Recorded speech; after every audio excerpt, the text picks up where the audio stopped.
Nikola Tesla एक सर्बियाई अमेरिकी आविष्कारक, भौतिक विज्ञानी, यांत्रिक अभियंता, विद्युत अभियंता और भविष्यवादी थे। निकोला टेस्ला ने कई सारी किताबों को पढ़ा था। वे 8 भाषाओं के जानकार थे। उनके पास अद्भुत स्मृति थी। निकोला टेस्ला का जन्म 10 जुलाई 1856 को क्रोएशिया में हुआ था, जब क्रोएशिया ऑस्ट्रो-इटली साम्राज्य का हिस्सा था। उस समय क्रोएशिया, जो निकोला टेस्ला का जन्मस्थान था, गरीब देशों में से एक था। निकोला टेस्ला रोमन कैथोलिक घर में पैदा हुए थे। वह अपने माता पिता के चौथे बच्चे थे। उनके एक बड़े भाई डेन, 2 बड़ी बहनें इंजिनिया और मिल्का और एक छोटी बहन मारिका थी।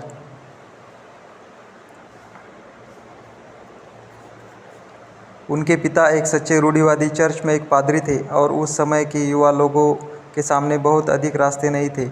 उनकी माँ एक गृहिणी थी और वह अपने परिवार के पैतृक खेत की देखभाल करते और उनके खाली समय में छोटे घरेलू उपकरणों को ठीक करते थे। टेस्ला अपने स्कूली दिनों में काफ़ी तेज थे। वे गणित के मुश्किल से मुश्किल सवालों को अपने मन में ही हल कर लेते थे। 1875 में निकोला टेस्ला ने पॉलिटेक्निक कॉलेज में दाखिला लिया। वहाँ इन्होंने 9 परीक्षाओं में पहला स्थान प्राप्त किया था। निकोला ने गणित और भौतिकी का अध्ययन किया। 1856 में पैदा हुए टेस्ला एक आविष्कारक, मैकेनिकल, इलेक्ट्रिकल और फिजिकल इंजीनियर थे। 86 साल की उम्र में उनका निधन हो गया था, लेकिन उनकी भविष्यवाणियों ने और संशोधन ने उन्हें आज भी जिंदा रखा है। टेस्ला की प्रसिद्धि उनके आधुनिक प्रत्यावर्ती धारा एसी विद्युत आपूर्ति प्रणाली के क्षेत्र में दिए गए अभूतपूर्व योगदान के कारण है। टेस्ला के विभिन्न पेटेंट और सैद्धांतिक कार्य बेतार संचार और radio, mobile radio and electric waves के विकास का आधार साबित हुए हैं। वैद्युत चुंबकत्व के क्षेत्र में किए गए उनके कई क्रांतिकारी विकास कार्य माइकल फैराडे के विद्युत प्रौद्योगिकी के सिद्धांतों पर आधारित थे।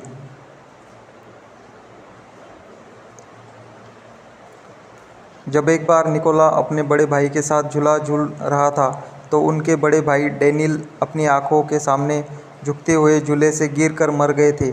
इस घटना ने 8 वर्षीय निकोला को अस्थिर कर दिया, जिसके कारण उनका मानसिक संतुलन पूरे जीवन में बुरा था और जिसके कारण वह भी बुरे सपने आते थे। निकोला टेस्ला 19वीं शताब्दी के महान आविष्कारों में से एक थे। हालांकि वो कभी अपने महान प्रतिद्वंदी थॉमस एडिसन जितने लोकप्रिय नहीं हुए। दिलचस्प बात यह है कि थॉमस एडिसन उनके बॉस थे।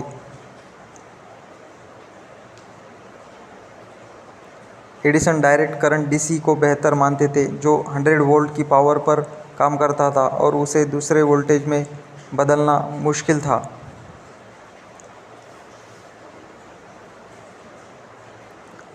लेकिन टेस्ला का सोचना था कि अल्टरनेटिव करंट एसी बेहतर है, क्योंकि उसे एक जगह से दूसरी जगह ले जाना आसान था। जीत टेस्ला की हुई, लेकिन इतिहास में father of electricity Thomas Edison को ही कहा गया। दक्षिण अफ्रीका के उद्यमी एलोन मस्क का शुक्रिया अदा करना होगा, जिन्होंने बिजली से चलने वाली कारों की कंपनी को टेस्ला नाम दिया। मस्क कंपनी में कार्यकारी निदेशक के रूप में काम कर रहे हैं और उनकी कंपनी विशेष रूप से बिजली से चलने वाली कारें बनाती है।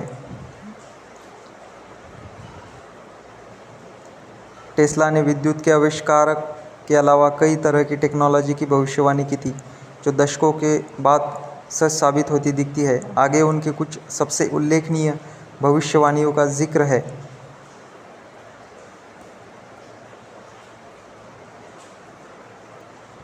वाईफाई वायरलेस टेक्नोलॉजी को लेकर अपने जुनून के चलते टेस्ला ने डेटा ट्रांसमिशन पर केंद्रित कई आविष्कार किए हैं और इससे जुड़े कई सिद्धांतों को विकसित किया। मार्कोनी ने सबसे पहले अटलांटिक भर में मोर्स कोड के जरिए पत्र भेजे, लेकिन टेस्ला इससे आगे का कुछ करना चाहते थे।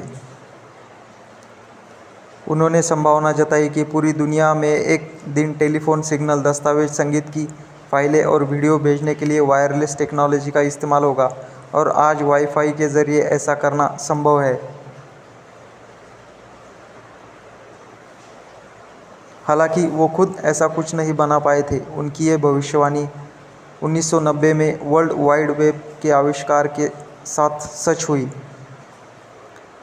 Mobile phone. टेस्ला ने 1926 में एक अमेरिकी मैगज़ीन को दिए इंटरव्यू में भविष्य के अपने एक और पूर्वानुमान का जिक्र किया था। उन्होंने तस्वीरें, संगीत और वीडियो ट्रांसमिट करने के अपने आइडिया को पॉकेट टेक्नोलॉजी का नाम दिया। उन्होंने स्मार्टफोन के आविष्कार के 100 साल पहले ही इसकी भविष्यवाणी कर दी थी।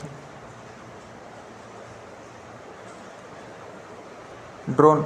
साल 1898 में टेस्ला ने बिना तार वाला और रिमोट से नियंत्रित होने वाला ऑटोमेशन प्रदर्शित किया। आज हम इसे रिमोट से चलने वाली टॉय शिप या ड्रोन कहते हैं।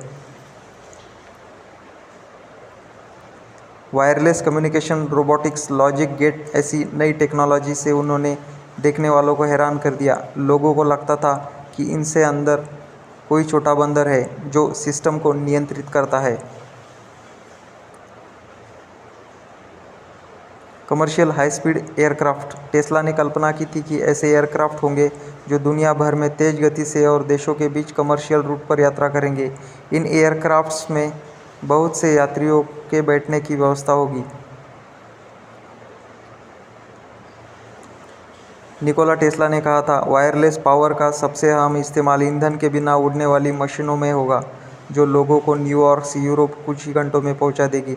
उस वक्त शायद इन बातों को पागलपन समझा जाता होगा, लेकिन टेस्ला एक बार फिर सही थे, कम से कम गति को लेकर। जहाँ तक बिना ईंधन के उड़ने वाले और बिजली से चलने वाले विमानों की बात है, तो वो अब भी एक भविष्य का सपना है।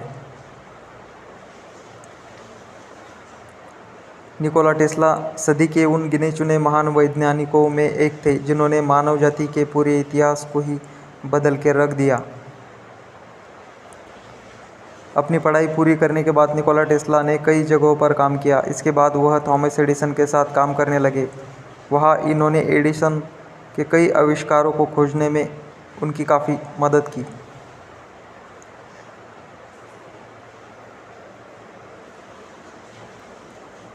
इस दौरान एडिसन ने टेस्ला को अपने जनरेटर और मोटर को अच्छा बनाने का चैलेंज दिया। उन्होंने टेस्ला से कहा अगर वह ऐसा करते हैं तो एडिसन उन्हें कई हज़ार डॉलर देंगे। वही जब टेस्ला ने इस कार्य को कर दिया तो थॉमस एडिसन अपने वायदे से मुकर गए।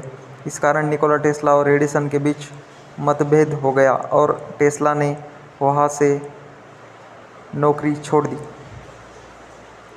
इसके बाद उन्होंने अपनी खुद की कंपनी की शुरुआत की। यहाँ इन्होंने सदी की सबसे बड़ी खोज एसी करंट प्रणाली को ढूंढा। इसके अंतर्गत बिजली को एक जगह से दूसरी जगह तक आसानी से ले जाया सकता था।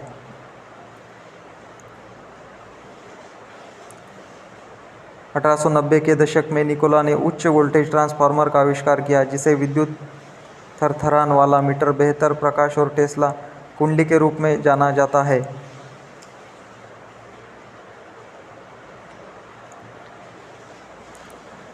टेस्ला और वेस्टिंगहाउस ने शिकागो में 1891 की दुनिया की कोलंबिया प्रदर्शनी प्रकाशित की और नियाग्रा फॉल्स पर एसी जनरेटर स्थापित करने के लिए सामान्य बिजली से भागीदारी की, पहला आधुनिक पावर स्टेशन बनाया। वहीं दूसरी ओर थॉमस एडिसन डीसी करंट प्रणाली के पक्ष में थे। इसके बाद दोनों के बीच एसी डीसी वार शुरू हो गया। आगे चलकर यह एसी डीसी वार विज्ञान जगत का सबसे मशहूर वार बना। इसमें जीत निकोला टेस्ला की ही हुई। निकोला टेस्ला ने अपने जीवन में कई आविष्कार किए। इन्होंने टेस्ला कॉइल्स, विद्युत से चलने वाली मोटर, एक्सरे तकनीक, रेडियो, एसी करंट जैसी कई महत्वपूर्ण खोजें की।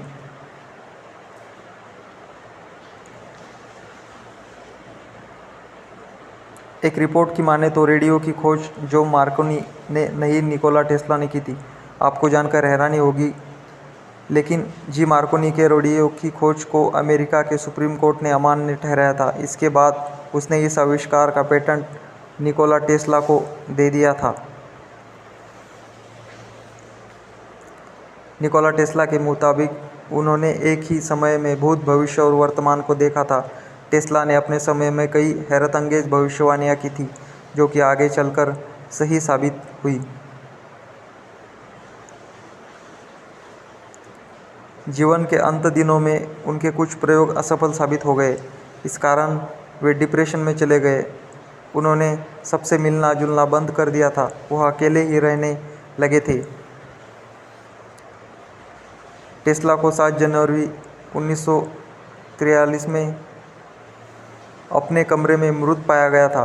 उन्होंने 3 अंक से नफरत थी और जब ये बूढ़े हो चले थे तब कभी कभी सपनों में इन्हें कबूतर दिखाई देता था जो उन्हें कहता था कि अब तुम्हारे जाने का समय आ गया है, अब तुम्हारा प्रयोग खत्म हो चुका है।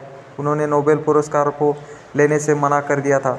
निकोला टेस्ला ने कई बड़ी वैज्ञानिक खोजें की जिसका उन्हें कभी कोई श्रेय नहीं मिला। 200 से अधिक का आविष्कार किए। इतना कुछ करने के बाद भी इस महान वैज्ञानिक का जीवन काफ़ी गरीबी में गुजरा।